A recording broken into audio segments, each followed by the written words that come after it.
When Claire pushed open the door to her ex-husband's burned-down cabin, she expected nothing but ashes and smoke. Not 8 starving children hiding under a torn blanket, and definitely not all of them calling her Mom. They were strangers. They were terrified, but somehow they already knew her name. Claire had rebuilt her life after divorcing Daniel 5 years earlier. The marriage had ended under tense circumstances, and they hadn't spoken since. When news reached her that Daniel's remote cabin had burned down and he was presumed dead, Claire felt nothing but a dull ache for what once was. The local authorities had contacted her as next of kin. Despite their divorce, someone needed to handle the paperwork, and there was no one else. As Claire's car wound up the mountain road toward the cabin, she had no idea she was driving toward a discovery that would change everything. The first thing Claire noticed was the smell, charred wood and melted plastic hanging heavy in the mountain air. Daniel's cabin had been modest but sturdy, tucked away where the forest grew thick and neighbors were miles apart. Now it was a skeleton of blackened beams and collapsed walls. Claire parked her sedan and sat for a moment, gathering her courage. She hadn't expected to feel anything, yet seeing the destroyed cabin stirred something in her. "Let's get this over with," she murmured to herself. Reaching for her purse, the gravel crunched under her boots as she approached the wreckage. Yellow caution tape fluttered in the breeze. The fire marshal had already cleared the scene, determining it was likely an electrical fire. No foul play suspected, just a tragic accident that had claimed Daniel's life. Though they hadn't recovered his body yet, Claire stood at what had once been the front steps, surveying the damage. Half the roof had collapsed inward. The stone chimney stood eerily intact among the destruction. She wouldn't need to go inside. The official had told her she just needed photos for the insurance claim. She raised her phone to take the first picture when she heard it, so faint she almost convinced herself it was the wind. A whimper, then another, like a wounded animal or... Claire lowered her phone, listening intently. There it was again, definitely crying. "Hello?" she called out, her voice sounding unnaturally loud in the quiet forest. "Is someone there?" The crying stopped abruptly. Then whispers, too quiet to make out the words. Claire followed the sound, circling the cabin carefully. The crying seemed to be coming from beneath the partially collapsed back porch. Kneeling down, she peered into the shadows and saw what looked like a metal door, a storm cellar. "Is someone down there?" she called again. Claire reached for the handle, expecting it to be locked, but it turned easily. The heavy door creaked as she pulled it open, revealing a set of concrete stairs descending into darkness. "Hello?" Claire called, squinting to see. "I'm coming down, okay? I'm not going to hurt you." She used her phone's flashlight to illuminate the steps as she descended cautiously.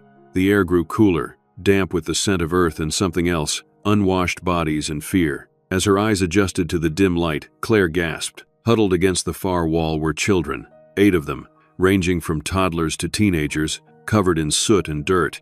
They were thin, clearly undernourished, with hollow eyes that watched her warily. The oldest, a boy of about 14, moved in front of the others protectively. His hand gripped a kitchen knife, and his eyes held a mixture of fear and determination.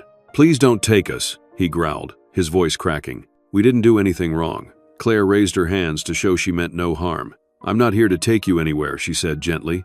"My name is Claire. I just want to help. Are you hurt? How long have you been down here?" The children exchanged glances. A girl of about 12 placed a restraining hand on the boy's arm. "Since the fire," she answered quietly. 3 days ago." 3 days? Claire repeated, horrified. "Without food? Without help?" The oldest boy still hadn't lowered the knife. "He told us never to trust strangers, to stay hidden if anything happened." "He?" Claire asked. "Dad?"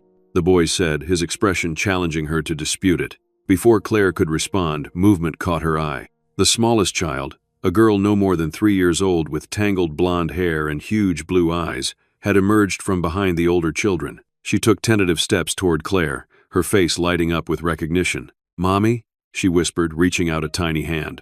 "You came back." Claire froze, a chill running down her spine despite the summer heat. "What did you say?" The little girl came closer, her smile growing. "Mommy came back." The other children were staring now, their expressions changing from fear to confusion to something like hope. "That's not," Claire began, but a boy of about 5 cut her off. "It's Mom," he exclaimed, jumping up from where he'd been sitting. "Dad said you'd come back someday." Claire shook her head, trying to make sense of what was happening. "I think there's been a mistake. I'm not your mother. I've never seen any of you before." But even as she said it, she was struck by an odd familiarity about some of the children. The oldest boy had eyes that reminded her of someone, though she couldn't place who. The 12-year-old girl held herself with a posture Claire recognized from somewhere. The oldest boy had lowered the knife slightly, his brow furrowed as he studied her face. You're Claire. Claire Mitchell. Yes, she confirmed, surprised. How did you know that? Dad has pictures, the 12-year-old girl explained. And documents. He said you had to go away to protect us, but you'd come back someday. Claire felt her knees weaken. She leaned against the wall for support. I don't understand. Who is your father? Daniel, the oldest boy said. Daniel Mitchell. That's impossible. Daniel and I never had children. We were divorced 5 years ago. I haven't seen him since. The children exchanged confused glances again. The littlest girl had reached Claire now and wrapped her arms around Claire's legs, looking up with complete trust. Mommy, she said again, her voice certain. Despite her confusion, Claire felt a protective instinct surge within her. These children were clearly hungry, frightened, and alone. Whatever was going on, they needed help first, explanations later. When did you last eat? She asked, gently stroking the little girl's tangled hair. Dad brought food down before the fire, the oldest boy said. It ran out yesterday. Claire nodded, making a decision. Okay, here's what we're going to do. I have some granola bars and water in my car.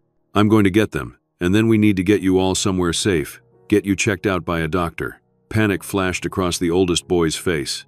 No doctors, no authorities. Dad said they'd separate us if they found us. Marcus, the 12-year-old girl pleaded, we're hungry, and Emma isn't feeling well. She nodded toward another girl, perhaps 7 years old, who sat limply against the wall, her face flushed. Claire knelt down to eye level with Marcus.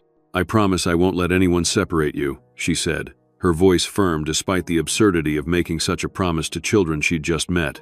But you need food, medical attention, and a safe place to stay. Will you trust me? Please? Marcus held her gaze for a long moment, searching for something in her eyes.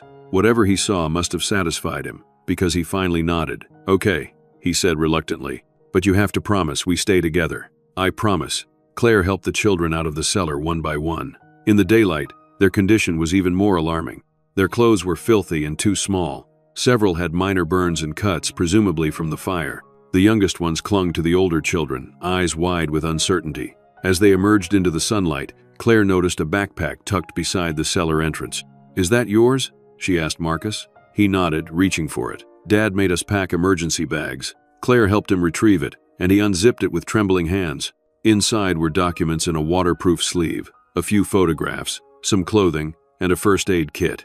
He said if anything ever happened, we'd need these, Marcus explained, handing her the documents. Claire took them, her heart racing as she slid out the contents. Birth certificates, school records, medical forms, all listing the same parents, Daniel Mitchell and Claire Mitchell. This isn't possible, she whispered, staring at her own name on document after document. These are forgeries. Dad said you'd be confused at first, the 12-year-old girl said, watching Claire's face carefully. I'm Lucy, by the way. You named me after your grandmother. Claire's head snapped up. How did you know my grandmother's name was Lucy? Dad told us stories about you all the time. About your childhood, how you met, your favorite lullaby. As if on cue, the little girl who had called Claire Mommy began to hum a familiar tune. The same lullaby Claire's mother had sung to her. The same one Claire had often hummed to herself when stressed or sad. Claire felt like the ground was shifting beneath her feet. She and Daniel had never had children.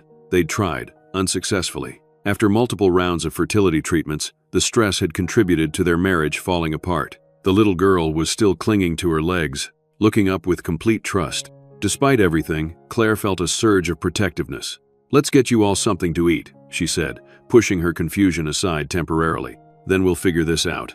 She led the children to her car, retrieving the granola bars and water bottles she kept for hiking. It wasn't nearly enough for 8 hungry children, but it would help until she could get them somewhere with proper food. As the children ate, Claire examined the documents more carefully. According to the birth certificates, the children ranged in age from 3 to 14, with Marcus being the oldest. If these were real, it would mean Claire had given birth to him 15 years ago when she was 24 and already married to Daniel. But that was impossible. She would remember giving birth. Dad said you might not remember us at first. He said you hit your head, and that's why you had to go away. The doctors thought being around us might be too confusing for you while you healed. Claire stared at him, speechless. Marcus, I never hit my head. Daniel and I were married. Yes, but we never had children. We divorced 5 years ago, and I haven't seen him since. Marcus's expression hardened. You're lying, he said, his voice trembling slightly. Dad wouldn't lie to us, not about something this important. Claire sighed, realizing she wouldn't get anywhere by contradicting everything they believed. How about this? We get you all somewhere safe with food and showers, and then we'll sort through all of this together. Okay? The children looked to Marcus, who seemed to be their de facto leader. After a moment's consideration, he nodded. But we stay together, he insisted again. You stay together, Claire agreed. The smallest children fell asleep almost immediately as Claire drove down the mountain, exhausted from their ordeal. The older ones watched the scenery pass in silence, occasionally exchanging whispers. Lucy sat in the front passenger seat, clutching the backpack with their documents. She kept glancing at Claire, as if trying to reconcile the woman beside her with stories she'd been told. Dad has a picture of you in his wallet, she said. It's from your wedding day. You're wearing a dress with little flowers on it, and your hair is shorter. Claire gripped the steering wheel tighter. That detail was accurate. Lucy, she said carefully, how long have you lived with Daniel? Lucy considered the question. Always, she said. I mean, I was a baby when you left, so I don't remember you. Marcus and Ellie remember you the most. Claire glanced in the rearview mirror at Marcus, who was staring out the window, his jaw set. As they approached town, Claire made a decision. She couldn't take 8 unknown children to her small apartment. She needed help sorting this out, but she was reluctant to involve the authorities immediately, given Marcus's fear of being separated. She pulled into the parking lot of a motel on the outskirts of town. Wait here, she instructed. I'm going to get us some rooms. Marcus tensed. Are you coming back? The question broke Claire's heart a little. Whatever the truth was, these children had been through a trauma, and now they were placing their trust in a stranger they believed to be their long-lost mother. Yes, Marcus, she said firmly. I'm coming back. Inside the motel office, Claire rented 2 adjoining rooms, paying cash to avoid questions about why she had 8 children with no luggage. When she returned to the car, the relief on the children's faces was palpable. Once inside the motel rooms, Claire helped the younger children wash up while Lucy took inventory of their meager belongings from the backpack. Marcus stood guard by the door, still wary despite his tentative trust. I'm going to order pizza, Claire announced. And then, while we eat, I'd like you all to tell me about yourselves. The children's faces lit up at the mention of pizza. For a moment, they looked like ordinary kids, excited about a treat, not mysterious children who had appeared in her life claiming she was their mother. As they waited for the food to arrive, Claire learned their names and ages. Marcus, 14, Lucy, 12, Ellie, 10, James, 8, Emma, 7, Oliver, 5, Sophia, 5, apparently Oliver's twin, and Lily, 3. When the pizza arrived, they fell upon it like they hadn't eaten in days, which, Claire realized with a pang, they practically hadn't. She made sure everyone had enough, especially the smallest ones. Now, she said gently when their initial hunger had been satisfied, I'd like to understand more about your life with Daniel, about the cabin, about school, about everything. The children exchanged glances, seeming to decide who would speak. It was Lucy who finally took the lead. We've always lived in the cabin, she began. Dad homeschools us. He says the schools around here aren't good enough. Does he work? Claire asked. He works on his computer, Marcus said. Something with investing, and he gets checks from the government for us. Claire frowned. What do you mean, checks from the government? For being our guardian, Lucy explained. Since you're not there, a cold feeling settled in Claire's stomach. If Daniel was receiving government assistance for these children using her name, do you ever leave the cabin? She asked. Go into town, see other people? The children shook their heads. Dad says it's not safe, Marcus explained, that people might try to take us away if they knew we were there without you. What about doctors? When you get sick, Dad takes care of us, Lucy said. He has medical books and supplies. Claire's concern deepened. Can I see the photos?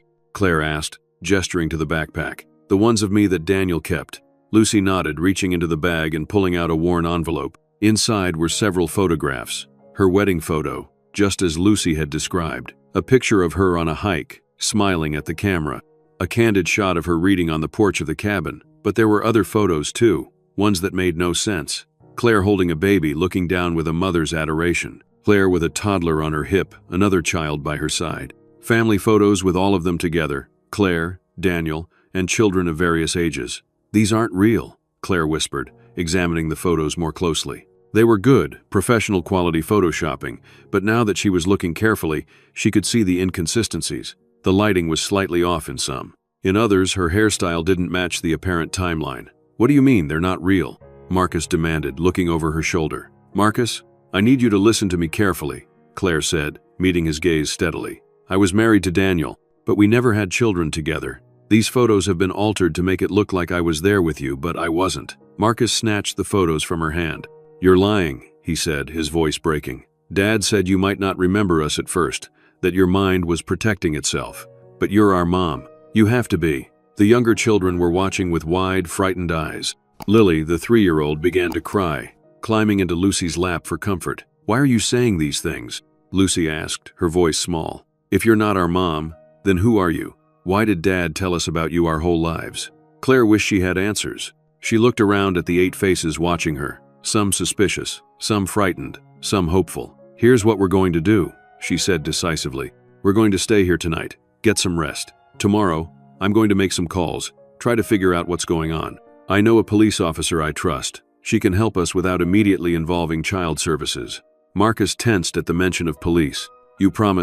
I promised you would stay together," Claire reminded him. "But Marcus, this situation is complicated." Marcus looked like he wanted to argue, but exhaustion was clearly catching up with him. The younger children were already drooping, full bellies and clean faces, making their days without sleep nearly impossible to fight any longer.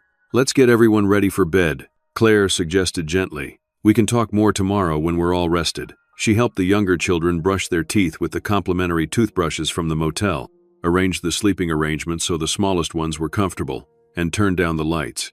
As the children settled in, Lily insisted on Claire sitting beside her bed. "Sing the song, Mommy," she requested sleepily. The special song. Claire hesitated, then began to hum the lullaby, her lullaby, the one her grandmother had taught her mother, who had taught it to Claire. One by one, the children drifted off to sleep, all except Marcus, who watched Claire from his bed with wary, confused eyes. "I don't understand what's happening," he said quietly when the others were asleep. "But I know what I remember. I remember you reading me stories. I remember you brushing my hair off my forehead when I had a fever." Claire's heart ached for him. "Marcus, I wish I had answers for you, but whatever is going on, I promise I will help you figure it out. I won't abandon you, any of you." He studied her face in the dim light, looking for truth or deception. When Marcus finally fell asleep, Claire sat in the chair by the window, watching over the children who had appeared in her life so suddenly, claiming her as their mother. Her mind raced with questions and possibilities, none of them making complete sense. Officer Jenna Reyes arrived at the motel just as Claire was helping the younger children get dressed. She was in plainclothes, as Claire had requested, to avoid frightening the children. "This is the strangest call I've ever received, Claire," Jenna said quietly after Claire had introduced her simply as a friend who was going to help them. "8 children who think you're their mother? What exactly is going on here?" Claire shook her head. "I was hoping you could help me figure that out. I can't just turn them over to the system, Jenna. They're terrified of being separated, and honestly, after what I've seen, I'm worried about what would happen to them too." Jenna glanced at the children, who were eating the breakfast Claire had picked up from a nearby diner. "Let me see the documents." Claire handed over the backpack. As Jenna examined the contents, her expression grew increasingly troubled. "These look legitimate at first glance," she said. "Birth certificates, school registration forms, even medical records, all listing you and Daniel Mitchell as the parents. But there are inconsistencies. The hospital listed on Marcus's birth certificate closed 20 years ago. The doctor who supposedly delivered Lucy doesn't exist in any medical registry. So they're forgeries," Claire said, feeling a strange mix of relief and new concern. "Good ones," Jenna confirmed. "Not good enough to fool a thorough investigation, but certainly good enough to pass casual inspection." "Claire, if Daniel was using these to collect benefits, we're talking about serious fraud." "But who are these children, really?" Claire asked, lowering her voice so the kids couldn't hear. Jenna's expression was grim. "I have some suspicions, but I need to make some calls. Can you keep the children here for a few more hours? I want to check some missing persons reports, talk to some colleagues who work in child trafficking." "Child trafficking?" Claire repeated, horrified. Jenna nodded soberly. 8 children living in isolation with forged documents? It raises serious concerns. After Jenna left, Claire tried to keep the children occupied, learning more about their lives. Their education had been spotty at best. Daniel had apparently taught them to read and basic math, but their knowledge of the outside world was limited. They spoke of rare trips into town for supplies, always staying close to Daniel, never talking to strangers. When Jenna returned a few hours later, her expression confirmed Claire's worst fears. "We need to talk privately," she said. Claire nodded. "Marcus, can you watch the little ones for a few minutes?" Jenna and I need to discuss something." Marcus nodded, though his eyes were suspicious. "You're coming back, right?" "Of course," Claire assured him. In the motel hallway, Jenna didn't waste time. "I've been making calls all morning. These children match descriptions of children who have gone missing over the past decade. Not high-profile abductions, but cases where the circumstances were murky. Children removed from unstable homes by family members who later couldn't be located. Children whose foster placements fell through under suspicious circumstances. Claire felt sick. Are you saying Daniel kidnapped these children? Not exactly, Jenna said. He seems to have been running some kind of underground adoption network, taking children from situations where they were vulnerable, parents with addiction issues, overwhelmed foster care providers, even some teen mothers who weren't ready to parent but didn't want traditional adoption. But why use my name? Why tell them I was their mother? Jenna's expression softened with sympathy. He needed a mother on the paperwork to collect certain benefits. Using your identity, someone he had been legally married to, would raise fewer red flags than inventing a person from scratch. And children need a mother figure, even an absent one. It gave them someone to attach their hopes to. Claire leaned against the wall, feeling overwhelmed. So none of them are actually related to each other.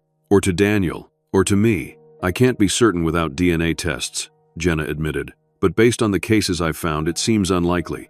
Daniel appears to have created a fictional family using your identity. Claire thought of the children inside the motel room, 8 innocent lives caught up in Daniel's deception. What happens now? Jenna sighed. Officially, I should report this immediately. These children need to be properly identified, their cases investigated. Some may have family members looking for them, but they'd be separated, Claire said, distressed. Put into the system, after everything they've been through. That's the standard procedure, Jenna acknowledged. But given the unusual circumstances, I might be able to buy us a little time. A few days to learn more, to prepare the children for what's coming. They've already experienced one trauma with the fire and Daniel's disappearance. An abrupt separation now could cause additional psychological harm. Even though I just met them, even though this whole situation is insane, they believe you're their mother, Jenna said gently. For now, maybe that's what they need you to be. When they returned to the motel room, the children were waiting anxiously. Claire could see the fear in their eyes. Is she going to take us away? Marcus asked bluntly, positioning himself in front of the younger children. No, Marcus, Claire assured him. Not right now. But we do need to talk about what happens next. The children gathered around as Claire explained what she and Jenna had discovered. That Daniel had not been truthful about many things. That their family had been constructed rather than born. So you're not our mom? Lily asked, her little face crumpling in confusion. Claire's heart broke. How did you explain something like this to a 3-year-old?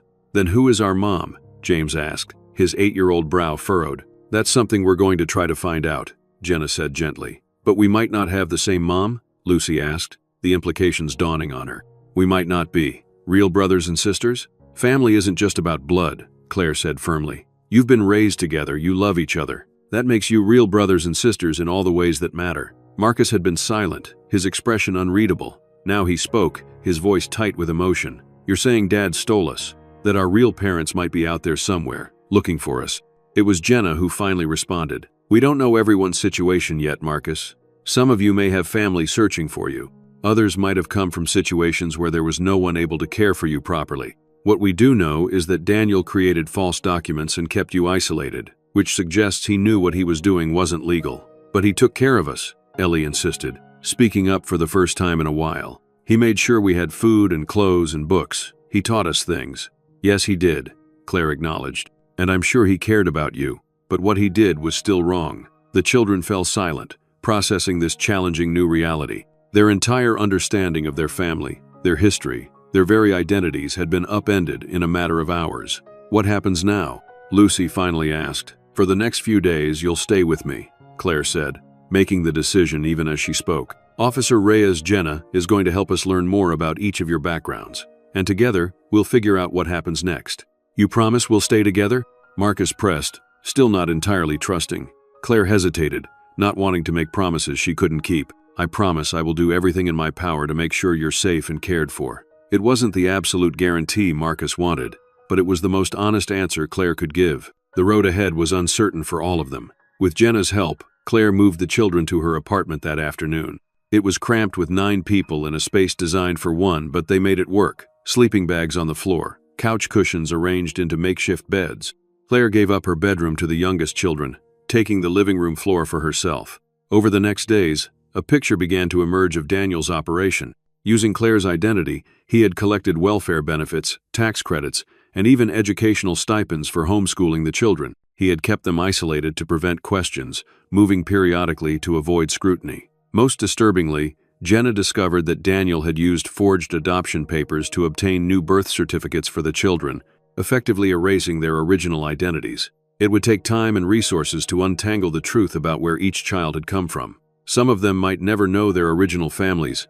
Jenna admitted one evening after the children were asleep. The trails are old, the documentation destroyed or falsified. Claire looked at the sleeping children, their faces peaceful in slumber despite the chaos of their lives. In just a few days, she had grown attached to them, their unique personalities, their resilience, their hope that somehow things would work out.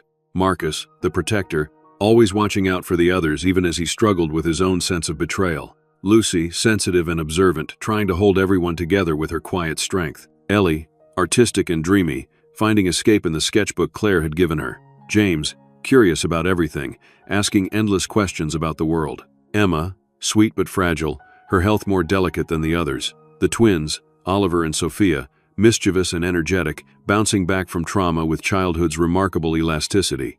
And little Lily, still calling Claire Mommy, despite the explanations, too young to fully understand what was happening. "What will happen to them, Jenna?"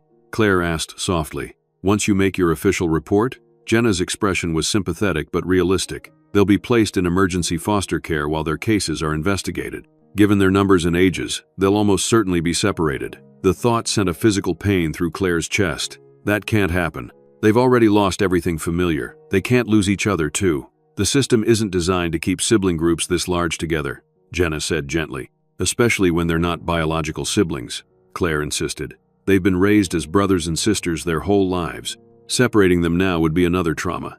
Jenna studied her friend's face. "Claire, what are you suggesting?" Claire took a deep breath, surprised by the certainty she felt. "I want to keep them, all of them, at least temporarily, until better arrangements can be made." "That's a huge undertaking," Jenna said carefully. 8 children, most of whom have complex histories we don't even fully understand yet. And you have no legal standing, you're not related to them, not their guardian in any capacity. "But they believe I am," Claire said. "Daniel created this fiction where I'm their mother, and right now that fiction is the only stability they have left. What if we use that temporarily? What if I become their emergency foster placement while the investigations continue?"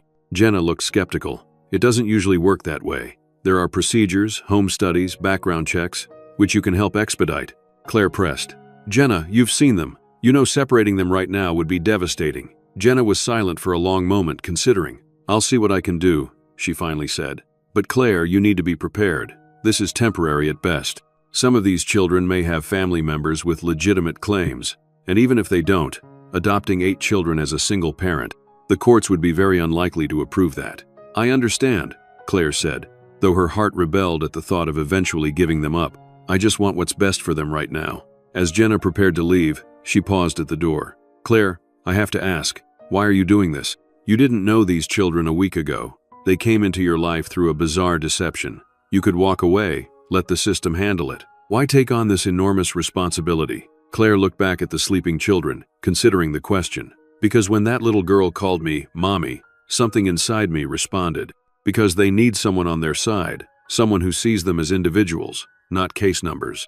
Because," she paused, trying to articulate the feeling that had been growing in her since she found them in that cellar. "Because maybe this is what I was meant for." Jenna nodded, understanding something in Claire's expression that Claire herself was only beginning to recognize. "I'll make those calls first thing in the morning." After Jenna left, Claire settled onto her makeshift bed on the living room floor, surrounded by sleeping children. Despite the uncertainty, despite the bizarre circumstances that had brought them into her life, she felt a strange sense of purpose.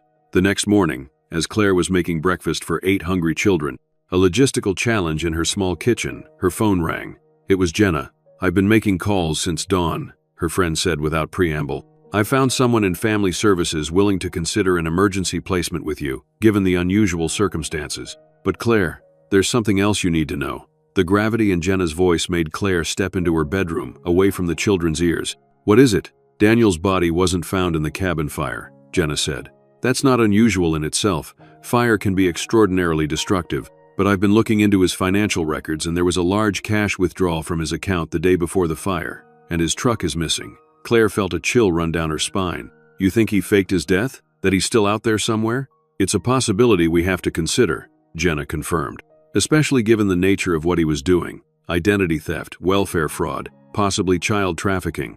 If he suspected authorities were closing in, he might have staged the fire as a way to disappear." Claire finished the thought. but he left the children behind. In a secure storm cellar with emergency supplies, Jenna pointed out. Maybe he planned to return for them once things cooled down. Or maybe he panicked when he realized his scheme was about to be exposed. Claire thought of the children in her kitchen, eating cereal and toast, slowly adjusting to their new temporary reality. Should I be worried, she asked, for their safety? For mine? I don't have any evidence suggesting Daniel is violent, Jenna said. But given everything else we've discovered, I'd recommend caution. Keep the children close. Be aware of your surroundings. I'll have patrols in your area increased, just as a precaution. After hanging up, Claire returned to the kitchen, seeing the children with new eyes. Not just as victims of a bizarre deception, but potentially as targets of a man who might still be out there, watching, waiting. Everything okay? Marcus asked. Claire forced a smile. Yes, just some arrangements for your temporary stay here. Officer Reyes is helping make everything official. But as she helped the younger children with their breakfast, Claire couldn't shake the feeling that they were being watched, that the story that had begun in that burned cabin was far from over. Later that day, as Claire was helping Emma with a puzzle, the little girl suddenly became lethargic, her face flushing with fever. I don't feel good, she mumbled, leaning heavily against Claire's side. Claire felt her forehead. It was burning hot. How long have you been feeling sick, Emma? Since the fire, Lucy answered for her sister. She was coughing in the cellar. Dad was supposed to get her medicine, but then the fire happened. Claire's concern deepened. Emma had seemed quieter than the others, less energetic, but Claire had attributed it to the stress of their situation. Now she realized the child might have been ill all along. I'm going to take her temperature, Claire said, retrieving the thermometer from her bathroom. When she returned, Emma had curled up on the couch, her breathing slightly labored. The thermometer read 103.2, alarming for a child her age. Emma needs to see a doctor, Claire announced, already reaching for her phone. Marcus tensed immediately. No doctors. Dad said, I know what Daniel said, Claire interrupted firmly. But Emma is seriously ill. She needs medical attention and I'm going to make sure she gets it. The rest of you will stay here with Lucy in charge while I take Emma to the urgent care clinic. She called Jenna as she gathered Emma's jacket and her own purse. I need to take Emma to a doctor. Her fever is dangerously high. Can you come stay with the others? I'll be there in 10 minutes, Jenna promised.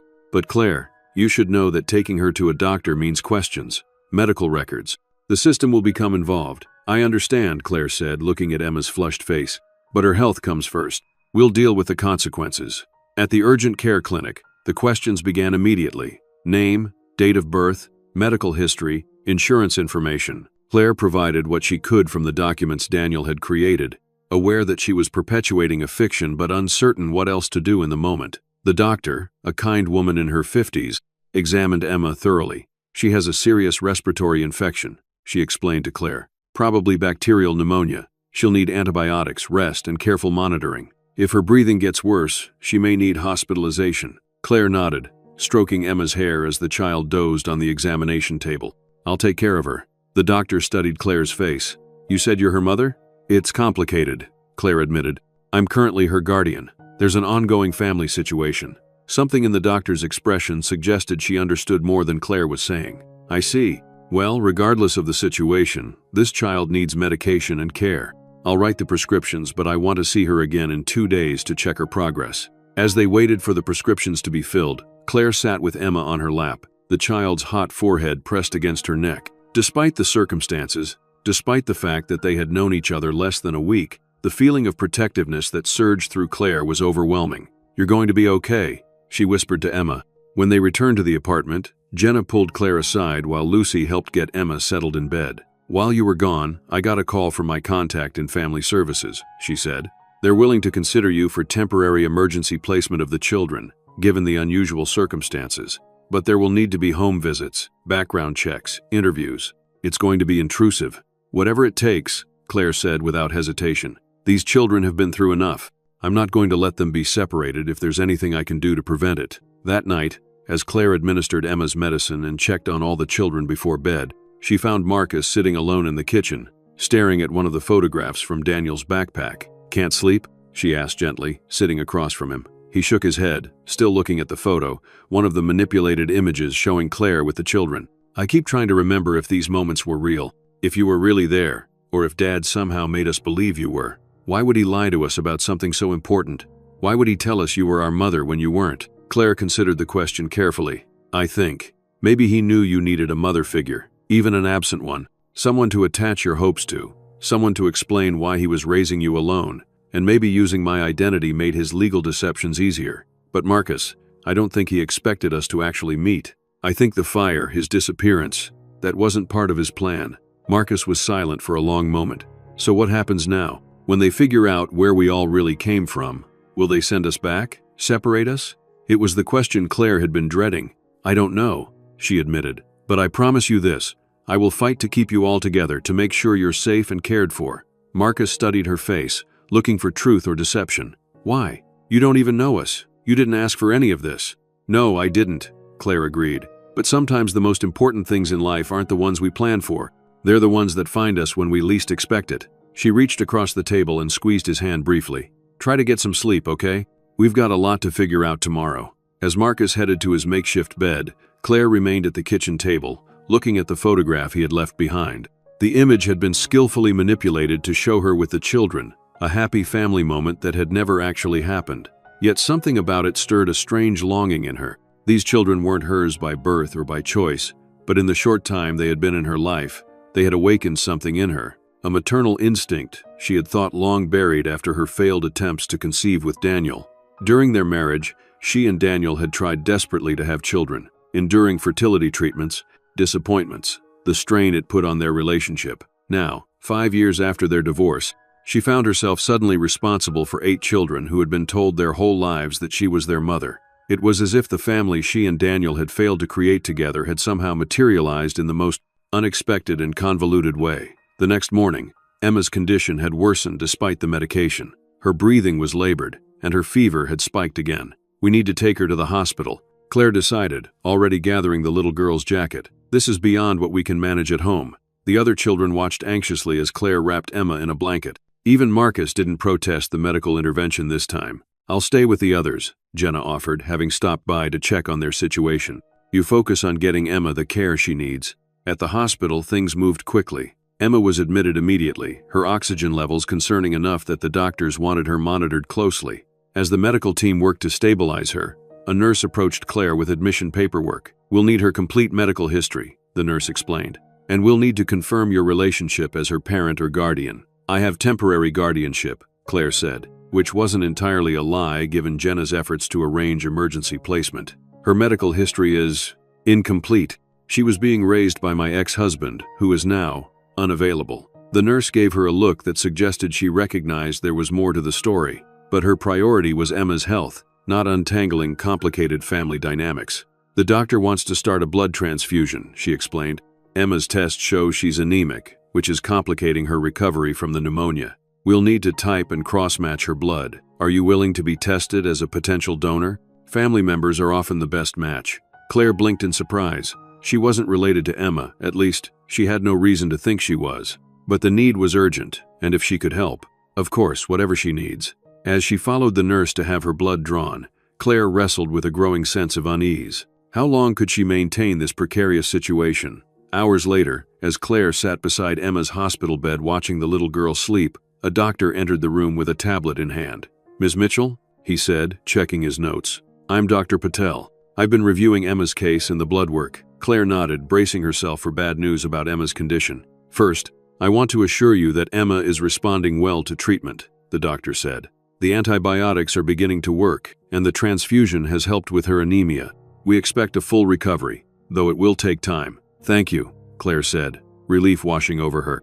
"That's wonderful news. There is something else, though," Dr. Patel continued, his expression thoughtful. "When we tested your blood as a potential donor, we ran a standard compatibility panel. The results were unexpected." Claire tensed. "What do you mean? You're not just compatible as a donor," Dr. Patel explained. "The genetic markers in your blood indicate a first-degree biological relationship with Emma. In other words, you appear to be her biological mother." Claire stared at the doctor, certain she had misheard. "That's not possible. I've never given birth. There must be some mistake." Dr. Patel's expression was sympathetic but certain. "The markers are quite clear, Ms. Mitchell. Without a full DNA test, I can't state it with absolute certainty, but the blood typing and genetic markers we did analyze strongly suggest a maternal relationship." Claire looked from the doctor to Emma, sleeping peacefully in the hospital bed. It wasn't possible. She would remember giving birth. She would remember having a child. "I don't understand," she whispered, more to herself than to the doctor. "Family situations can be complicated," Dr. Patel said kindly, misinterpreting her confusion. "If you'd like, we can arrange for a formal DNA test to confirm the relationship. It might provide clarity for legal and medical purposes." Claire nodded numbly. "Yes, please. I'd like that." After the doctor left, Claire sat beside Emma's bed, trying to make sense of what she had just learned. It wasn't possible that Emma was her biological daughter. Yet the medical tests suggested otherwise. What could explain it? As Emma slept, Claire called Jenna, stepping into the hallway to avoid being overheard. "The doctor says I'm biologically related to Emma," she said without preamble. "That I'm likely her mother." There was a pause on the other end of the line. "That's unexpected," Jenna finally said. "Could there be a mix-up with the tests?" "They're running a formal DNA panel to confirm," Claire said. "But the doctor seemed pretty certain about the blood markers." "Jenna, this doesn't make any sense. I've never had children." "Did you and Daniel pursue fertility treatments?" Jenna asked carefully. "Yes, for years," Claire confirmed. "Multiple rounds of IVF, all unsuccessful. The stress of it was part of what led to our divorce. But I never carried a pregnancy to term." "What about embryos?" Jenna pressed. "Were there embryos created during your IVF attempts?" Claire's mind raced back to those painful years of fertility treatments. "Yes, we had several embryos frozen. But after the divorce, I assumed they were destroyed. Daniel never mentioned them again, and I wanted to move on from that chapter of my life." Jenna was silent for a moment. "Claire, I need to look into something. Can you stay with Emma at the hospital for now? I'll check on the other children, then do some digging." "Of course," Claire agreed. "Emma needs me here anyway." "But Jenna, what are you thinking?" "I'm not sure yet. Let me check some things first. I'll call you as soon as I know more." After hanging up, Claire returned to Emma's bedside, studying the sleeping child's face with new eyes. Could it be true? Could this little girl somehow be her biological daughter? Emma stirred, her eyes fluttering open. "Mom?" she murmured, still half asleep. The word, which had seemed so wrong just days ago, now sent a jolt through Claire. What if, through some impossible twist, this child really was hers? "I'm here, sweetheart," she said softly, stroking Emma's hair. As Emma drifted back to sleep, Claire's mind whirled with questions and possibilities. If Emma was somehow her biological child, what about the other children? What had Daniel done? The answers began to emerge the next day, when Jenna arrived at the hospital with a manila envelope in hand. Her expression was grim. "I found something," she said, taking a seat beside Claire in the small waiting area down the hall from Emma's room. "It wasn't easy and it's not complete, but it starts to explain what might have happened." She opened the envelope and spread several documents on the small table between them. "First, the fertility clinic where you and Daniel created embryos. I contacted them about their records from your treatment." Claire frowned. "Wouldn't that be confidential? How did you get them to share that information?" "I didn't exactly," Jenna admitted, "but I found this in the public record." She pointed to a document, a news article about the clinic from 5 years ago. Claire scanned it quickly. "A nurse fired for ethical violations?" "Keep reading," Jenna urged. As Claire read further, her blood ran cold. The nurse had been terminated for helping a patient access stored embryos without the proper consent forms. The clinic had declined to press charges after the nurse agreed to surrender her license, and the names of the patients involved had been kept confidential. "You think this was about our embryos?" Claire asked, her voice barely above a whisper. Jenna nodded grimly. "The timing fits. It was right after your divorce. And there's more." She slid another document across the table, a letter. It was addressed to Claire, dated 3 years ago, from someone named Margaret Everett. "Who is Margaret Everett?" Claire asked, not recognizing the name. "The nurse from the fertility clinic. This letter was returned to sender. It had been mailed to your old address, after you'd already moved." Claire unfolded the letter with trembling hands and began to read. "Dear Ms. Mitchell, you don't know me, but I worked at Clearwater Fertility Clinic during your treatment there with your husband, Daniel Mitchell. I am writing to unburden my conscience about something that has weighed on me heavily for the past 2 years. In the months following your divorce, Mr. Mitchell approached me privately. He explained that you had both wanted children desperately, that the failure to conceive had contributed to your divorce, and that he was still determined to have the family you had planned together. He asked for my help in accessing the embryos you had created and stored at our facility. I knew it was wrong. I knew proper protocols required your consent as well. But Mr. Mitchell was persuasive, and I was going through a difficult time in my personal life that clouded my judgment. I helped him complete the paperwork as if both of you had consented. 3 of your embryos were transferred to a surrogate that Mr. Mitchell had arranged privately. I do not know the surrogate's identity or what became of the pregnancies. I was terminated from the clinic shortly after when my actions were discovered. though Mr. Mitchell's name was kept out of the investigation due to his lawyer's intervention. I have lived with the guilt of my actions every day since. You deserve to know that embryos created with your genetic material were used without your knowledge or consent. I do not expect or deserve your forgiveness, but I hope this information might provide answers you may have been seeking. With deepest regrets, Margaret Everett Clare looked up from the letter, her hands shaking. He stole our embryos, she whispered. Jenna nodded soberly. And if Emma's blood work is any indication, at least one of those embryos resulted in a successful pregnancy. Emma may be your biological daughter, Claire, and possibly not the only one. The implication hit Claire like a physical blow. If Daniel had arranged for surrogates to carry embryos created with her eggs, then some of the children, perhaps 3 of them, according to the letter, could be biologically hers. I need to know which ones, if any, besides Emma. I need DNA tests for all of them. I've already started that process, Jenna assured her. After you called about Emma, I got emergency approval for testing for all 8 children. We should have results within a few days. Claire stood and paced the small waiting area, trying to process this bombshell. He stole my chance to be a mother, she said, anger building within her. He created children with my genetic material without my knowledge, raised them on lies, told them I had abandoned them. I don't know, Jenna said softly. But what matters now is what happens next. Claire stopped pacing, a new resolve forming within her.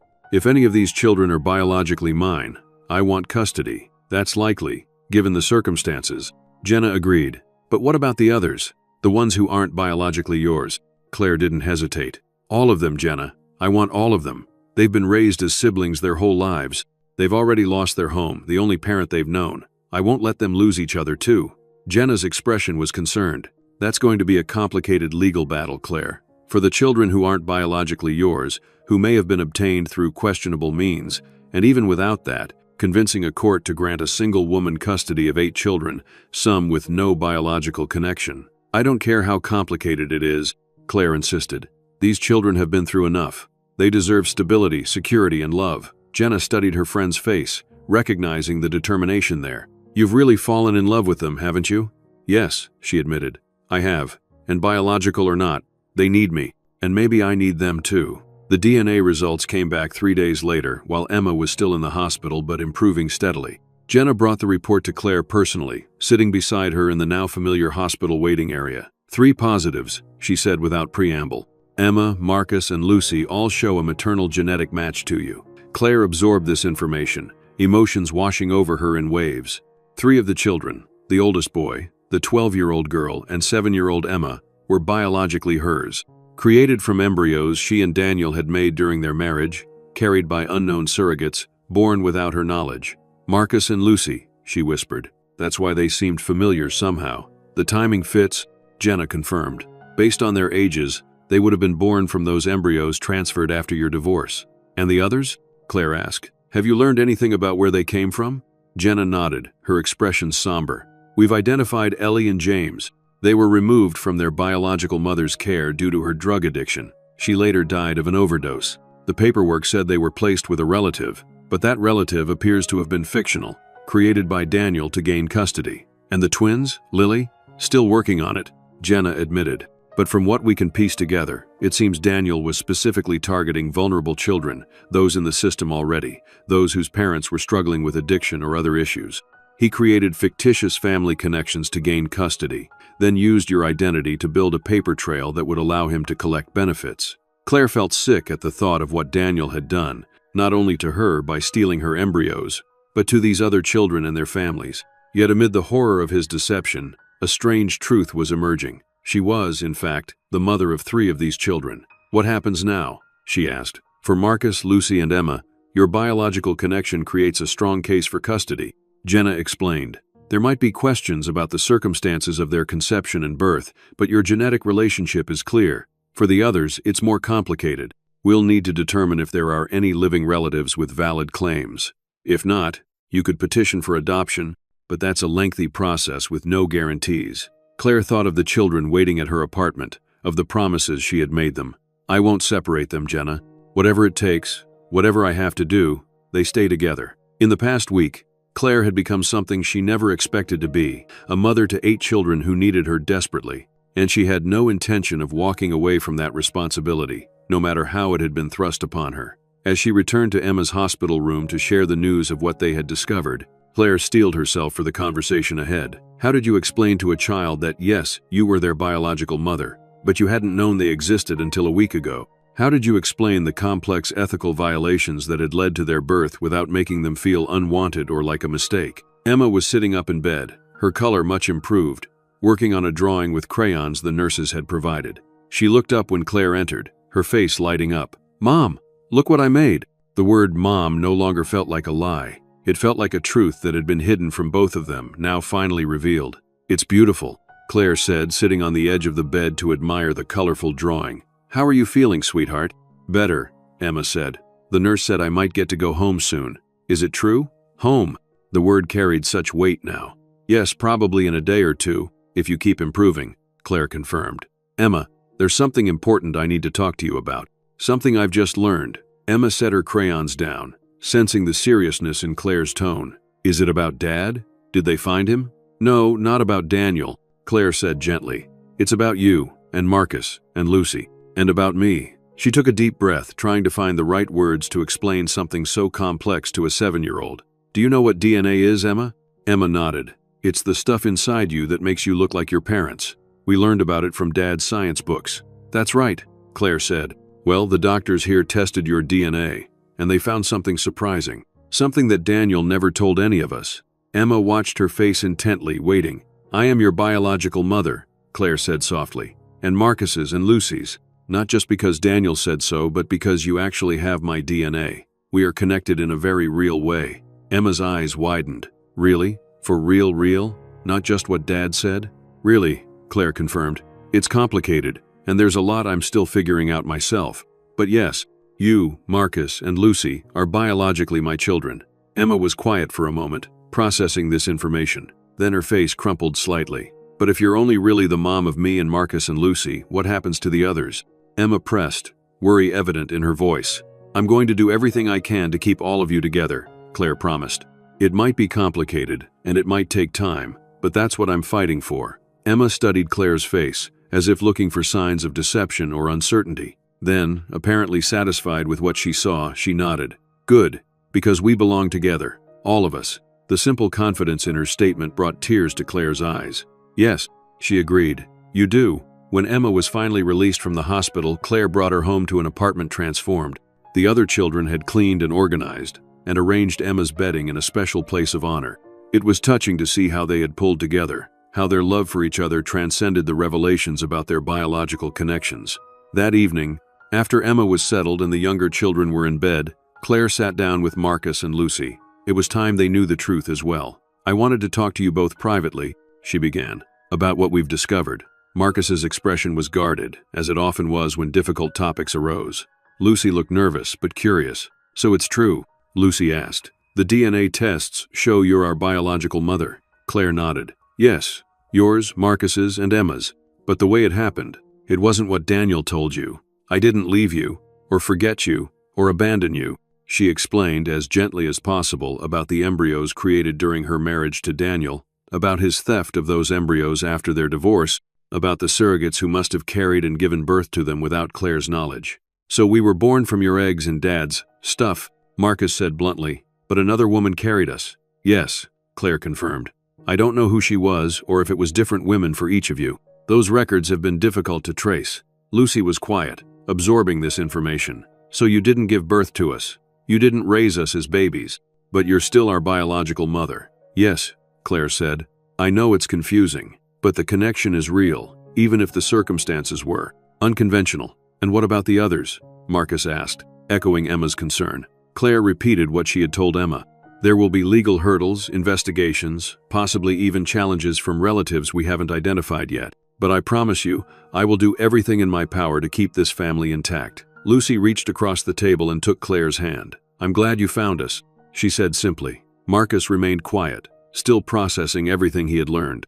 But there was a softening in his expression, a lowering of the defensive walls he had maintained since Claire first found them. As the days passed, Claire and the children settled into a tentative routine. She took a leave of absence from her teaching job to focus on their needs full-time. Jenna continued to help navigate the legal complexities of their situation. arranging for temporary guardianship while the investigation into Daniel's activities continued. The children began to open up more, sharing stories of their life with Daniel, the isolation, the constant moves, the rules about not talking to strangers or authorities. It became clear that they had been living a life of secrecy and fear. "Dad always said people would try to take us away if they knew about us," Lucy explained one evening as she helped Claire with dinner. "That's why we couldn't go to regular school or have friends over. He said it was because the papers weren't right," James added from where he was setting the table. "But I think now he meant because he took us when he wasn't supposed to." Claire's heart ached for these children who had been raised on lies, kept hidden from the world, taught to fear the very authorities who might have helped them. Was it grief over their failed attempts to have children? A desire to punish Claire by creating the family they had wanted without her knowledge? Whatever his motives, the damage was done. Now it fell to Claire to help these children heal, to give them the stability and security they deserved. One evening, Claire returned home from a meeting with the family court judge to find a note slipped under her apartment door. "You took what's mine. Stay out of it. This isn't over." The handwriting was unmistakable. Daniel was alive, and he was watching. Claire stared at the note in her hand, a chill running down her spine. She immediately called Jenna, who arrived within 20 minutes, taking the note carefully with gloved hands. "We'll check for prints, but I doubt he'd be that careless," Jenna said, sealing the note in an evidence bag. "This changes things, Claire. If Daniel is alive and making threats, we need to consider the safety of the children." Claire glanced toward the living room, where the children were watching a movie, blissfully unaware of this new development. "Do you think he would try to take them back? Harm them?" "We don't have any evidence that Daniel has been violent in the past," Jenna admitted, "but people can become unpredictable when cornered. He's facing serious charges if caught: identity theft, welfare fraud, possibly child trafficking. That's significant prison time." The implications settled heavily on Claire. "What do we do?" "First, we increase security," Jenna decided. "I'll arrange for patrols in your area, get someone to install better locks on your doors and windows. You should be careful about your routines, vary your schedules, be aware of your surroundings." Claire nodded, though the thought of living under such caution was daunting. "Should I tell the children? They think Daniel died in the fire." Jenna considered this. The older ones, perhaps. They might notice the increased security measures, and they should be alert to potential contact. But the younger ones, it might just frighten them unnecessarily. After Jenna left to make arrangements for the additional security, Claire gathered Marcus and Lucy in the kitchen while the other children continued watching their movie. "There's something you need to know," she said quietly. "Something that might be difficult to hear." She showed them the note, watching their expressions carefully as they read it. "Dad's alive?" Lucy whispered, her eyes wide with confusion. Marcus's reaction was more complex, a mixture of relief, anger, and suspicion. "He faked his death," he said flatly. "Let us think he was dead, left us in that cellar." "It seems that way," Claire confirmed. "Officer Reyes is investigating, but yes, it appears Daniel survived the fire, or more likely, was never in it to begin with. He may have staged it as a way to disappear when he realized authorities might be closing in on his activities. But he left us behind," Lucy said, hurt evident in her voice. "He just abandoned us." "He left you in the storm cellar with emergency supplies," Claire pointed out, trying to be fair despite her own anger at Daniel. "Perhaps he intended to return for you once it was safe. Or maybe he was using us as bait," Marcus said darkly, "to draw you in." Claire hadn't considered that possibility, and it sent a new wave of unease through her. "Whatever his intentions," Claire said firmly, "what matters now is keeping all of you safe. Officer Reyes is arranging additional security, and we need to be extra careful for a while. That means staying together, being aware of strangers or unusual situations, and telling me immediately if you see or hear anything concerning." The teenagers nodded solemnly, understanding the seriousness of the situation. "Do the others need to know?" Lucy asked, glancing toward the living room where their younger siblings were laughing at the movie. Claire shook her head. "Not yet. Let's not frighten them unnecessarily. But you two need to be aware, to help me keep everyone safe." As the days passed with no further contact from Daniel, the temporary guardianship order granted Claire legal authority to care for all 8 children while the courts sorted through the complexities of their situation. She enrolled the older ones in school, their first experience with formal education, and arranged for a tutor to help the younger ones catch up to their age-appropriate levels. The children thrived under Claire's care, gradually emerging from the shell of isolation Daniel had created. Marcus joined the soccer team. Lucy discovered a love for science, devouring books from the library. Ellie's artistic talents blossomed with proper supplies and encouragement. Even the youngest children showed remarkable resilience, adapting to their new circumstances with the flexibility of youth. But beneath this surface of normalcy, legal storm clouds were gathering. The court-appointed investigator had completed her report on the children's backgrounds, and the results were troubling. While no living relatives had been identified for Ellie and James, their mother was confirmed deceased, their father unknown. Potential family connections had emerged for the twins and for Lily. Sophia and Oliver's maternal grandmother has filed for custody, Jenna informed Claire one evening after the children were in bed. And Lily's situation is even more complicated. It appears she was not legally relinquished by her biological mother, who has now been located and is considering her options. Claire felt the news like a physical blow. They want to separate them? After everything they've been through? The family court tends to favor biological connections when available, Jenna explained gently, especially in cases where the children were obtained through questionable means, as appears to be the case here. The court has to consider what's in each child's best interest. For children with biological family members willing and able to care for them, that often means reunification. Claire paced her small living room, mind racing. What about Marcus, Lucy, and Emma? They're biologically mine. Surely I have rights there. Yes, your case for them is strongest, Jenna confirmed, though there will likely be questions about the circumstances of their conception and birth. But Claire, even if you gain full custody of your biological children, that still leaves the others in limbo. I won't accept that, Claire said firmly. These children belong together. They're siblings in every way that matters. Jenna considered for a moment. There's one option, but it's a long shot. You could petition for adoption of all 5 non-biological children, arguing that separating them from their siblings would cause additional trauma. It would be an uphill battle, especially against biological family claims, but it's not impossible. Then that's what we'll do, Claire decided without hesitation. The legal battle that followed was exhausting, expensive, and emotionally draining. Claire hired a family law attorney specializing in complex custody cases, using her savings and a loan against her modest retirement account to cover the mounting legal fees. The court ordered psychological evaluations of all 8 children, appointed a guardian ad litem to represent their interests, and scheduled a hearing to determine their long-term placement.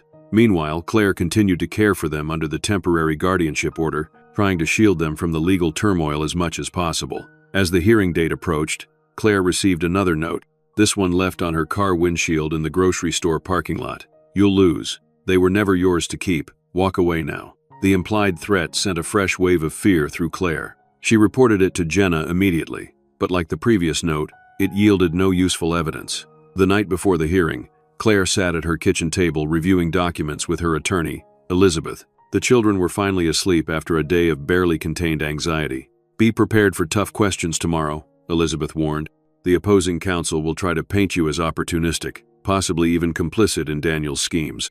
They'll question your motives, your ability to care for 8 children as a single mother, your financial stability. Claire nodded, steeling herself. I understand, but the truth is on our side. 3 of them are biologically mine, conceived without my knowledge or consent, and all of them need stability, not more disruption. Elizabeth's expression was sympathetic but cautious. The biological connection to Marcus, Lucy, and Emma is our strongest argument. For the others, we're relying heavily on the trauma testimony from Dr. Brennan, arguing that separating siblings at this point would cause significant psychological harm. And the reports from their teachers, their therapist, Claire added. Everyone who has observed them in the past months agrees that they're thriving, adjusting well, forming healthy attachments. Yes, we have strong character witnesses, Elizabeth agreed. But Claire, I need you to be realistic. The odds of keeping all 8 children together, given the biological family claims for some of them. It's a difficult case. I understand the odds, Elizabeth, but these children have beaten the odds their whole lives. We're not going to give up now. The courtroom was intimidatingly formal, with its polished wood and sense of solemn purpose. Claire sat beside Elizabeth at one table, while representatives for the various interested parties, child services, the twins' grandmother, Lily's biological mother, occupied others. The children waited outside with a court-appointed supervisor, to be called in only if the judge deemed their testimony necessary. Claire had prepared them as best she could, explaining that the court was trying to determine what was best for each of them, but reassuring them that she would fight to keep them all together. Judge Ilana Watkins, a stern-looking woman in her 60s with reading glasses perched on her nose, called the hearing to order. This is an unusual and complex case, she began. We have 8 children, various biological connections, allegations of fraud and identity theft, and competing claims for custody.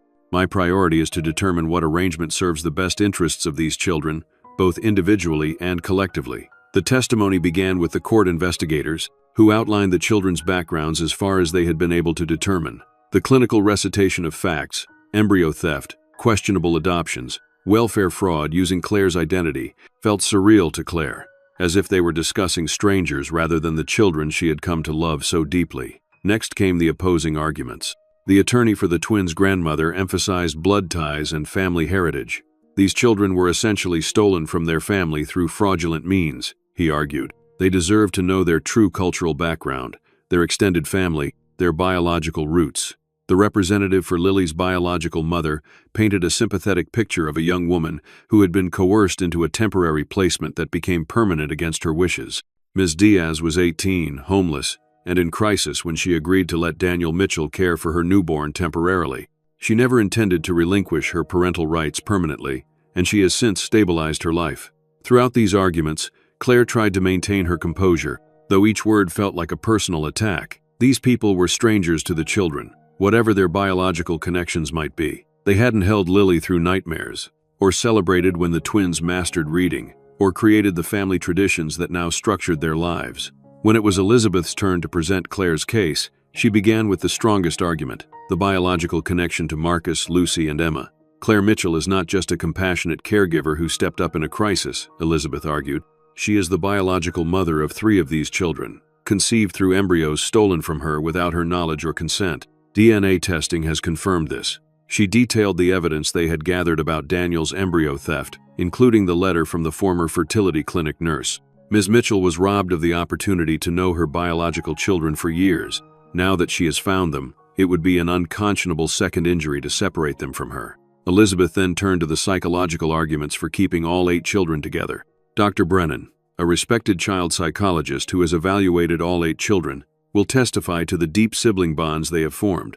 These children have been raised together from infancy, believing themselves to be full siblings. They have already endured the trauma of learning their family history was built on deception, the loss of the only father they knew, and the discovery of their true origins. Separating them now would inflict additional unnecessary trauma. The questioning and cross-examination of witnesses continued for hours. Claire testified about finding the children, learning of her biological connection to 3 of them, and her commitment to providing a stable, loving home for all 8. Ms. Mitchell, the attorney for the twins' grandmother, asked during cross-examination, "How do you propose to support 8 children on an art teacher's salary? The financial responsibility is enormous. I've taken a better-paying position with the school district's administrative office," Claire answered calmly. "I've also received a settlement from the fertility clinic for their negligence in allowing access to my embryos without consent. Between these resources, careful budgeting, and the support network I've built, the children's needs will be fully met. How will you manage the logistical challenges of 8 children with different schools, activities, medical needs? Don't you think some of these children might receive more individualized attention in smaller family units?" Claire refused to be baited into an emotional response. These children have been functioning as a unit their entire lives. The older ones help with the younger ones, not out of obligation but out of love. We have established routines that work for our family, and I have arranged flexible work hours to accommodate their schedules. More importantly, the children support each other emotionally in ways that no outside caregiver could replicate. As the questioning continued, Judge Watkins interrupted. "I'd like to hear from the children themselves," she announced. "Not all of them, but certainly the older ones who can articulate their preferences. Bailiff, please ask Mr. Marcus Mitchell to come in." Claire's heart raced as Marcus entered the courtroom, looking smaller and younger in his dress clothes than his 14 years. He approached the witness stand with the wary confidence that was his hallmark, his eyes finding Claire's briefly before focusing on the judge. After being sworn in, Marcus answered the judge's questions about his understanding of the proceedings with surprising maturity. "And what is your preference, Marcus?" Judge Watkins asked directly. Understanding that the court must consider many factors, where would you prefer to live and with whom? Marcus didn't hesitate. "With Claire," he said firmly. "With my mother and my brothers and sisters." "You understand that Claire is your biological mother," the judge clarified, "but not the biological mother of all your siblings? DNA doesn't make a family. Claire found us when we were hungry and scared. She brought us to safety. She fought for us. She's not just our mom because of some papers or some DNA test. She's our mom because she came back, because she stayed." The simplicity and power of his statement brought tears to Claire's eyes. She had never heard Marcus express his feelings so openly. Lucy's testimony was equally moving. When asked about the possibility of the younger children being placed with biological relatives, Her response was immediate and passionate. "We've already lost everything we thought we knew," she said, her voice trembling slightly. "Our home, our sense of safety, the truth about our origins. The only constant has been each other, our family. Breaking us apart now would be cruel," whose testimony seemed to affect the judge most deeply. "Dad made us think Mom was like a ghost, someone who existed but couldn't be with us. But she's real. She found us and she takes care of us and she loves us. All of us, not just me and Marcus and Lucy. If you take my brothers and sisters away, it will break my heart." By the time the last witness had been questioned, the hearing had lasted nearly 6 hours. Judge Watkins called a recess to consider her ruling, instructing all parties to return the following morning. That night, Claire held the children close, trying to project a confidence she didn't entirely feel. The testimony had been powerful, the evidence of their family bonds compelling. But would it be enough to overcome the legal presumption in favor of biological connections? The next morning, as they prepared to return to court, Claire found Marcus sitting alone on the apartment balcony, staring out at the city below. "Nervous?" she asked, joining him. He nodded, not meeting her eyes. "What if she separates us? What if the twins and Lily are sent away? Then we'll visit them," Claire said firmly. "We'll maintain those connections, those relationships, no matter what. We'll be family even if we can't all live under the same roof." Marcus finally looked at her. "He's still out there, isn't he?" Claire hesitated, then nodded. "Probably. But he can't hurt us anymore, Marcus. Whatever happens today, we face it together." When Judge Watkins delivered her ruling that afternoon, the courtroom was tense with anticipation. Claire held her breath as the judge adjusted her glasses and began to speak. "This case presents extraordinary circumstances that require careful consideration of competing interests," Judge Watkins began. "On one hand, we have biological connections that normally warrant significant weight in placement decisions. On the other, we have psychological bonds and established family relationships that cannot be dismissed lightly." She reviewed the evidence methodically, acknowledging the claims of biological relatives, while also emphasizing the unique situation of these 8 children who had been raised as siblings their entire lives. Having heard testimony from the children themselves, from psychological experts, and from all interested parties, I find that in this specific case, the children's best interests are served by maintaining the family unit they have known all their lives. Claire felt a surge of hope, hardly daring to believe what she was hearing.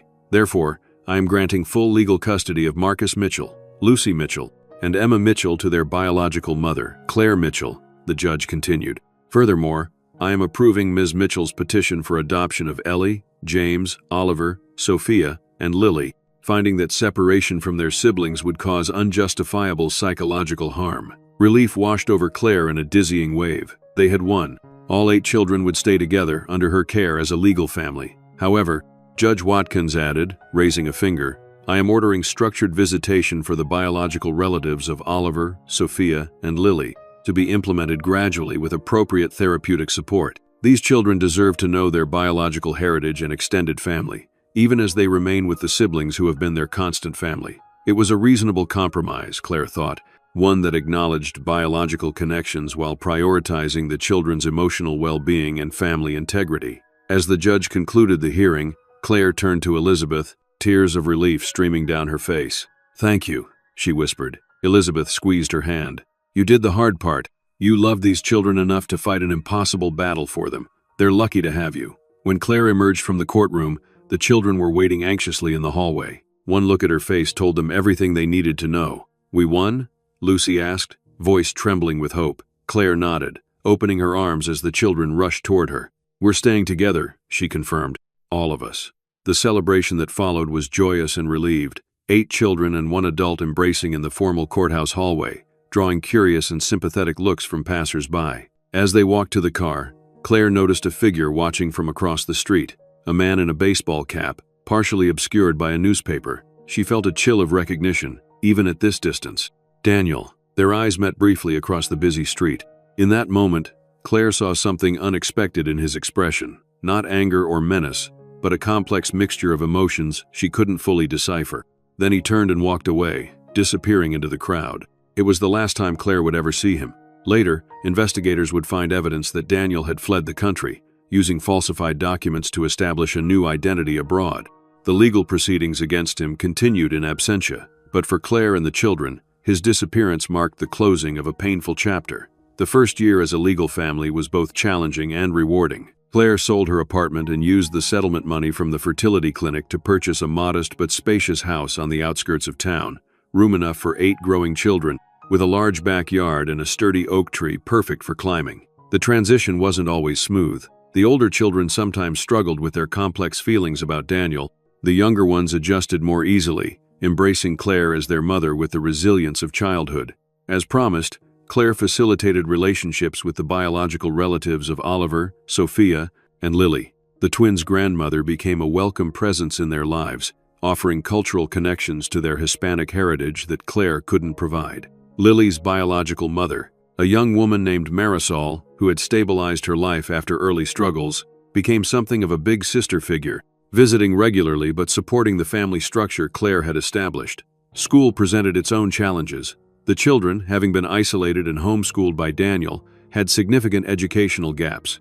Marcus and Lucy tested below grade level initially, while the younger ones needed special support to catch up to their peers.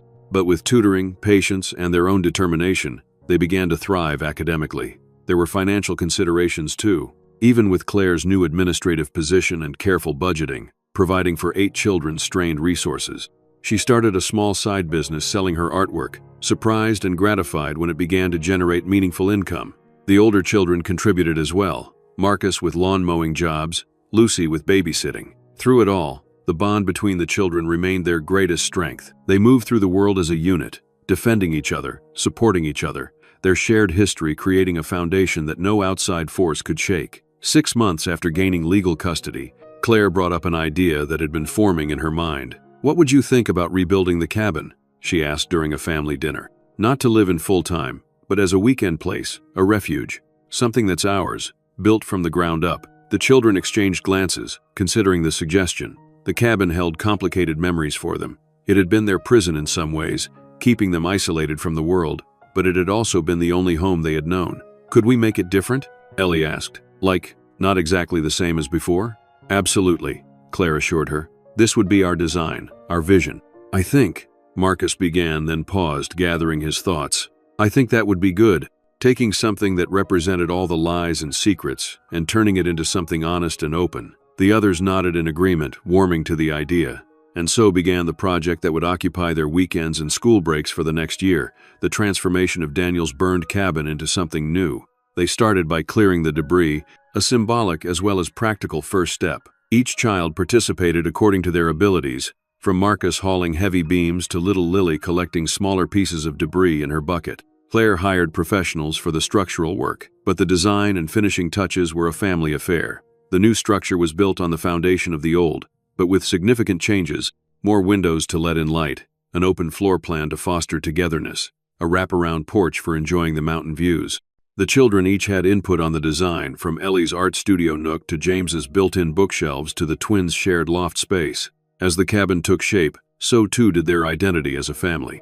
On the day the cabin was completed, they gathered for a ceremony of sorts.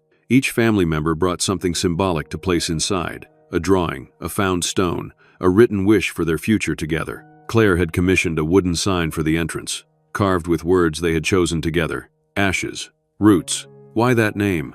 a neighbor had asked. "Because we rose from the ashes of a difficult past," Lucy explained. "But we're putting down new roots together." It was during this first weekend in their completed cabin that Claire shared another idea that had been forming. "I've been thinking," she said as they roasted marshmallows around the new fire pit in the backyard. "This place is special. It represents our journey from something broken to something beautiful. What if we shared that with others?" The children looked at her curiously, waiting for her to continue. "There are so many children in the system, especially older ones and sibling groups, who have trouble finding permanent homes," Claire explained. "What if we created a program here, using this space when we're not using it ourselves? A place where siblings could come for retreats, where they could just be together without the constraints of the system. A place that offers hope that families can stay together, even when it seems impossible." The idea resonated deeply with the children, who had so nearly been separated themselves. Over the next months, they worked with Claire to develop the concept, reaching out to social services, securing necessary permits, creating a formal nonprofit organization.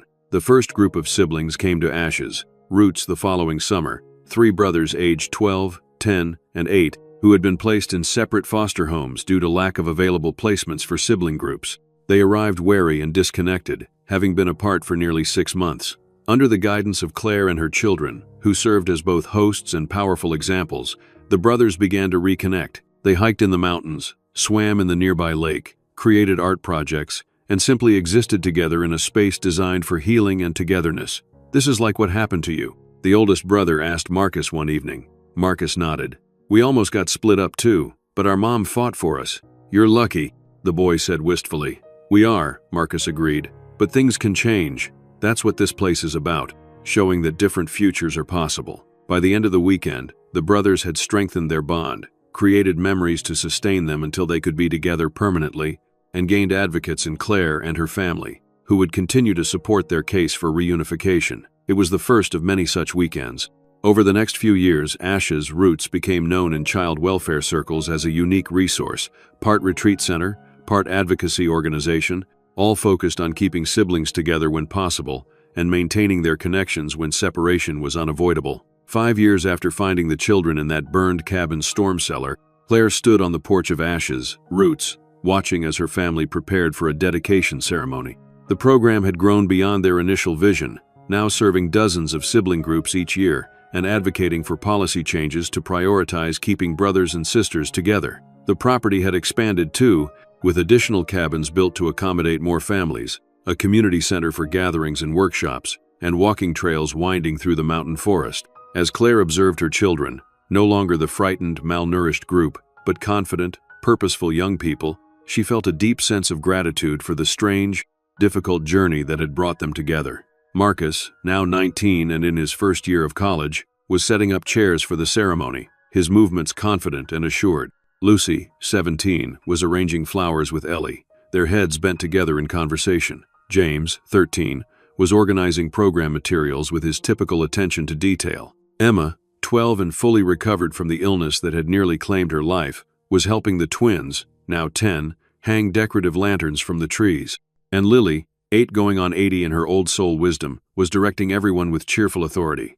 As the dedication ceremony began, Claire took her place among her children, now joined by the extended family they had created, the twins' grandmother, Lily's biological mother, the social workers and advocates who had supported their journey, and many of the siblings who had found hope and healing at Ash's Roots. Daniel's deception, intended to serve his own mysterious ends, had inadvertently created the family Claire had always wanted, but never found in conventional ways. The lie had become truth, the trauma had become love, the strangers had become family. As Marcus stepped forward to speak, his voice strong and clear in the mountain air, Claire felt a surge of pride and wonder. This remarkable young man, biologically her son, though she hadn't known it for the first 14 years of his life, embodied the resilience and hope that defined their family. 5 years ago, our family was born from a lie, Marcus began, addressing the gathered crowd. We were told stories about who we were, where we came from, who loved us. When those stories crumbled, we thought we had lost everything. He paused, looking back at Claire and his siblings. But what we discovered was that family isn't defined by the stories others tell about us. It's defined by the choices we make, the love we share, the way we hold each other up when the world tries to tear us apart. Claire listened, tears forming in her eyes, as Marcus articulated the journey they had taken together, from the ashes of deception to the roots of authentic connection. As the ceremony continued, with each child speaking their part, Claire reflected on the strange alchemy that had transformed 8 frightened, hungry children and 1 bewildered woman into a family bound by choice rather than circumstance. The children now called her Mom without hesitation, not because of Daniel's lies, but because she had earned the title. The story they told about themselves was no longer one of abandonment and deception, but of resilience and chosen family. As the formal dedication concluded and the gathering transitioned to a celebration, Claire found a quiet moment alone on the porch, watching her family mingle with the community that had embraced them. A small hand slipped into Claire's, and she looked down to find Lily beside her, brown eyes serious in her young face. "Are you happy, Mom?" the child asked with the direct simplicity that was her hallmark. Claire smiled, squeezing the small hand in hers. "Very happy, sweetheart. Are you?" Lily nodded solemnly. "I'm glad you found us in the fireplace. I'm glad you're our real mom now." "Me too," Claire said softly. "It was the best thing that ever happened to me." And as she rejoined the celebration, surrounded by the family she had never expected but now couldn't imagine living without, Claire knew it was absolutely true. What had begun as a shocking discovery in a burned cabin had become the greatest blessing of her life. 8 children who called her Mom,